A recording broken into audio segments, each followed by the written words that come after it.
Iya. Terima kasih, pertanyaannya luar biasa banget ya, langsung nanya Om Raul gitu ya. Ya, menurutku Abu Raul ini sebenarnya hatinya baik gitu ya, cuma memang beliau kan kerjanya di Timor Leste gitu ya, jadi dia harus bolak-balik. Dan dengan dia tiba-tiba mau ada di situ aja tuh, itu menurutku keren banget.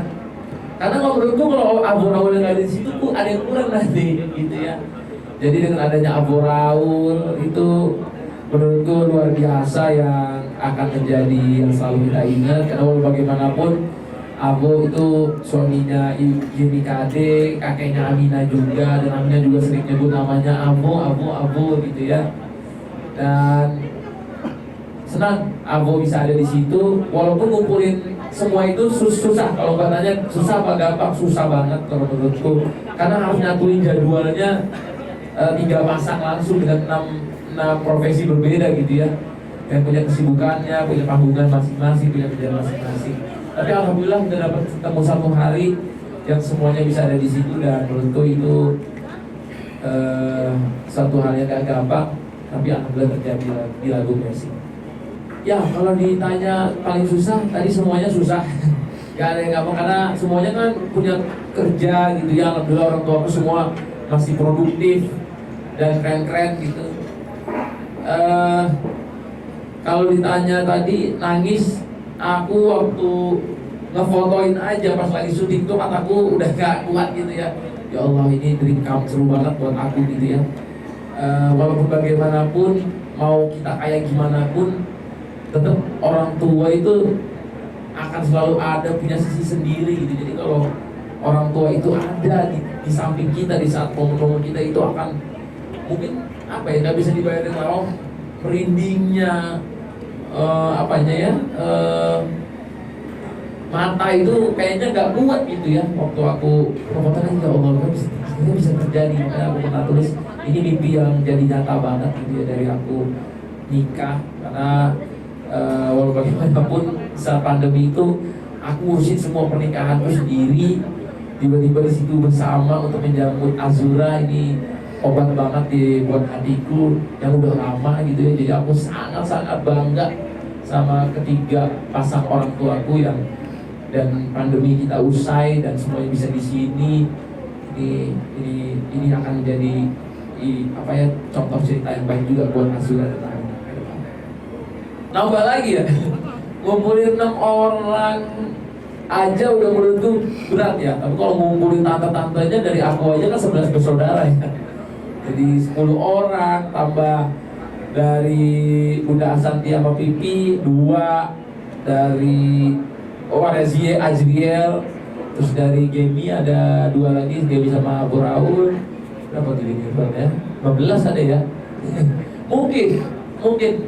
mungkin bisa suatu hari kita akan bikin gitu ya, ide bagus. Memang itu sempat aku kepikir, cuman menurutku susah ngumpulinnya. Tapi kalau itu terjadi sih kayaknya akan jadi ini sendiri, apa, keharmonisan sendiri. Insya Allah. Terima kasih. Betul, memang kalau di sekeliling kita keluarganya penyanyi jadi semakin semangat, udah pasti. Tapi menurutku malah semakin beban juga. Karena di samping-samping itu orang tua aku tuh semuanya penyanyi hebat. Waktu aku sebelum nikah sama Aurel, aku kalau bikin lagu gak takut gitu, kayaknya oh ada yang gila lah, kalau netizen doang kayaknya udah kebal-kebal aja nih, mau dibilang bagus, mau dibilang jelek. Aku ke orang tua sendiri kan nonton gimana ya kan, karena makanya aku suka dengerin tuh sama Pipika, sama Ibu Kade, sama Bunda Santi, ini bagus gak ya, ini ada kurangnya gak ya gitu. So, aku selalu bertanya juga gitu, ini bagus gak ya gitu kan. Tapi ternyata apresiasi mereka, oh keren banget, ini bagus, ini keren gitu. Bahkan rencananya mau bikinin lagu buat, kadang-kadang Pipinya yang udah produser hebat mintain aku bikinin lagu buat siapa, buat Arsi, buat ini, buat itu. Malah aku yang disuruh bikin lagu nih. Ya mungkin kan perbedaannya gini, kalau Ibu Kade, Pipi itu penyanyi, emang udah nyanyi banget. Kalau Pipi itu produser, tapi kalau aku itu dari sisi aku tuh kalau bikin lagu nge-research dulu dari sosial medianya, apa yang lagi laku, gitu ya. Kan sisi pandang orang seniman itu beda-beda ya. Ada orang yang tipikalnya oh lagu aku gini, kalau aku tipikal yang cocokan sama ini momennya apa di hidup yang mau dia jalani gitu-gitu. Jadi aku lebih deketin sama momen kehidupan yang lagi terjadi, sama anak zaman sekarang butuhnya kayak gimana. Itulah waktu itu makanya aku pernah sebelumnya kan waktu sama Aurel aku bikin lagu Hari Bahagia, dan itu jadi lagu lamaranku juga, jadi lagu pernikahan juga. Itu salah satu contoh yang aku kalau bikin lagu cari momennya dulu apa yang paling dekat sama diriku gitu. Jadi dengan dipercayai bikin lagu kemarin yang di Indonesia sama Ibu Kade juga percayain ke aku gitu-gitu ya. Jadi itu suatu penghargaan dan semakin memacu semangatku ke depannya. Kalau fokus di musik, aku kan emang dari dulu suka sebenarnya di musik, cuman namanya aku itu kan nggak pernah dari dulu ada les piano, les gitar atau apa, biasanya kan dari usaha, terus dari sosial media gitu ya. Cuma memang aku tuh dari dulu suka bikin nulis lirik gitu ya, bukan nulis lirik, suka nulis nada, suka bikin nada, suka nyari nada. Jadi itu mungkin yang bikin aku jadi suka banyak nge-produserin lagu-lagu bahkan artis. Hampir 15 tahun berkarya, memang kan bukan hanya di musik gitu ya, dari berkarya di apa ya, dari di sosial media, di YouTube, di Instagram, di TikTok, dari dulu bikin video pendek, bikin iklan, bikin apa ya, kemarin kalau ditanya film, kemarin udah keluar juga Asia Man ya, walaupun kita nggak sampai bioskop karena kena pandemi, jadinya kita tayangnya di OTT, dan alhamdulillah juga kita direspon bagus di OTT, sempat masuk top 3, top 2 juga di OTT. Itu menurutku ini rangkaian dari hidupku gitu ya, dalam hampir 12 tahun berkarya, dan gak boleh ngerasa puas sama diri sendiri gitu ya, kayak coba lagi apa yang harus aku bikin, apalagi yang bisa kita bikin, apalagi yang bisa kita gali, apalagi kemampuan diri ini yang belum kita sentuh gitu. Jadi itu mungkin yang selalu jadi motivasi aku sendiri dalam hampir 15 tahun berkarya. Nah, kalau arti nama Azura tadi aku udah tulis. Ya, aku tulis di Instagramku, cuma biar ingat aja.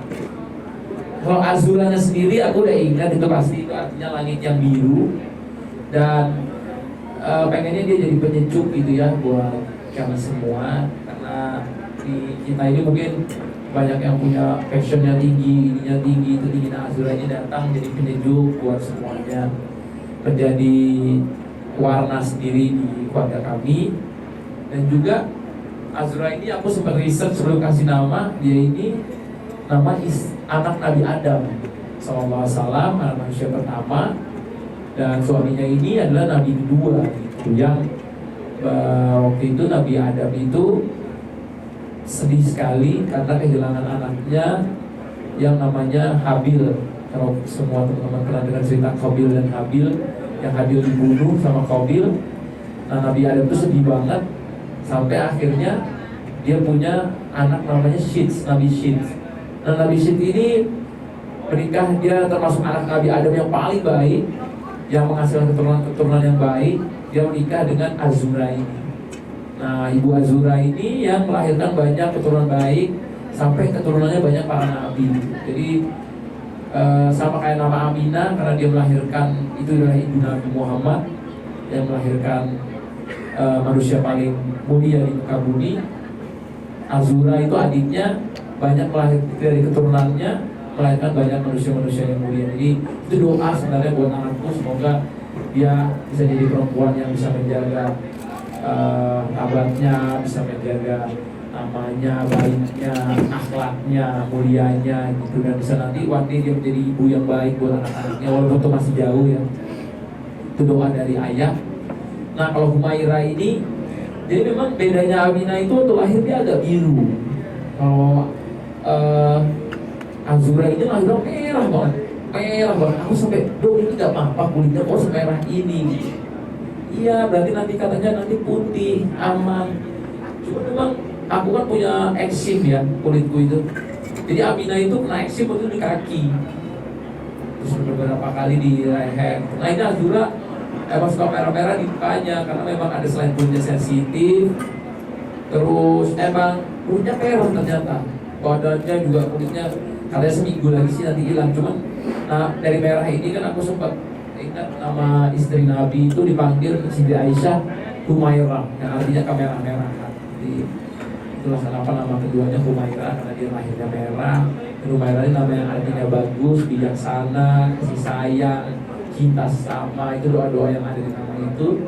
Dan Nur itu sama kayak kakaknya, nama ibunya yang artinya cahaya, yang kita menghargai juga karena dia perempuan. Ibunya juga udah lahirin biar ibunya juga senang, oh nama ibu ada di nama anakku Nur. Dan Atta itu nama bapaknya plus Atta ini kan artinya tanggung jawab, pemberani, setia, yang gitu-gitu sih konsep nama Atta itu. Jadi aku pengen, walaupun aku belum jadi kayak gitu ya, belum seberani namanya, masih banyak, belum sebaik. Karena bapakku kasih nama ternyata Atta itu, Atta Mimi itu yang sempurna katanya. Walaupun aku belum sempurna, mungkin setiap diriku aku selalu bilang belum sempurna, tapi aku berusaha untuk menjadi yang terbaik. Nah, Atta itu aku selipin di setiap nama anakku. Nah, itu akan menjadi doa dan nama anak cewek itu biar tahu, oh bapaknya Atta. Dan juga aku juga bisa selalu, oh ini namaku ada di anakku, semoga dia bisa melanjutkan apapun yang baik dari bapaknya, jangan buruknya yang baiknya. Adaptasinya mungkin menurutku, aku kan untuk bapak anak dua dibilang tua enggak, dibilang muda banget juga enggak. Jadi aku di medium lah ya, aku di umur 28 dikasih 2 anak gitu ya. Gimana ya, di saat aku masih banyak sibuk di kerjaan dan lain-lain, malah ini hadirnya menurutku bukan ngerepotin ya, malah aku tuh punya warna sendiri jadi hidupku gitu ya, kayak kalau berkarya jadi punya inspirasinya gitu. Kalau pengen kerja ada yang ditunggu, ada yang semakin banyak yang semakin banyak tanggung jawabnya akan semakin semangat giat kerjanya, semakin pengen jadi pribadi yang lebih baik. Itu lebih penting sih, bukan hanya kerja tapi kayak wah aku punya anak 2 gitu, nanti aku harus menjadi bapak seperti apa sih yang dikenal sama anakku gitu ya. Makanya waktu anak pertama lahir copot headband, gak mau warna-warni rambutnya, nanti anakku malu gak ya.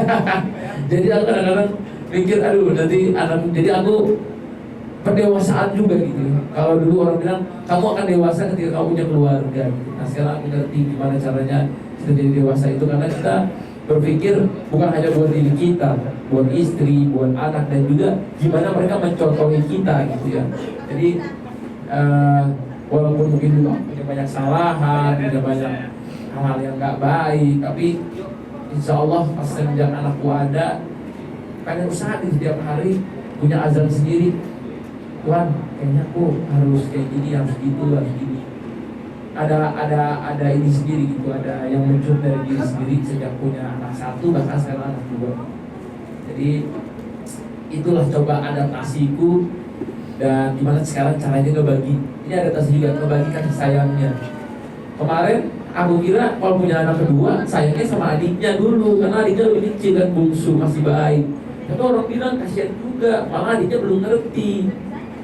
Sekarang banyaknya kasih sayang sama Aminahnya, karena aku melihat juga Aminahnya sekarang jadi gampang nangis, terus nangis sendiri gitu ya. Aku juga melihatnya kasihan, kenapa anak tuh jadi, terus jadinya kayak tingkahnya jadi pengen diperhatiin banget gitu, jadi lebih cari perhatian bapaknya nih, aku bisa gini gitu. Kadang-kadang mungkin karena aku dua anak pertama juga ya, walaupun anak pertamanya Aminah sama anak pertamanya aku beda gitu ya. Mungkin Aminah lebih banyak privilege ya gitu sekarang, tapi kan dia mungkin biasa menjadi kayak cucu pertama di semua neneknya, anak pertama di bapak ibunya. Kayak dia yang sekarang dia ngeliat semua neneknya rebutan gendong adiknya gitu ya, semua bapak ibunya harus gendong adiknya, tak nyusuin, dia nangis gitu. Ya ini akan jadi adaptasi sendiri, karena ini aku juga lagi belajar gimana yang berbagi kasih sayang ke anak yang lebih tua. Jadi ini pembelajaran, semua pembelajaran. Karena aku juga orang tua baru, kalau aku ngajarin parenting juga belum mantas gitu. Tapi aku coba berusaha gitu gimana jadi apa yang baik buat kedua putri.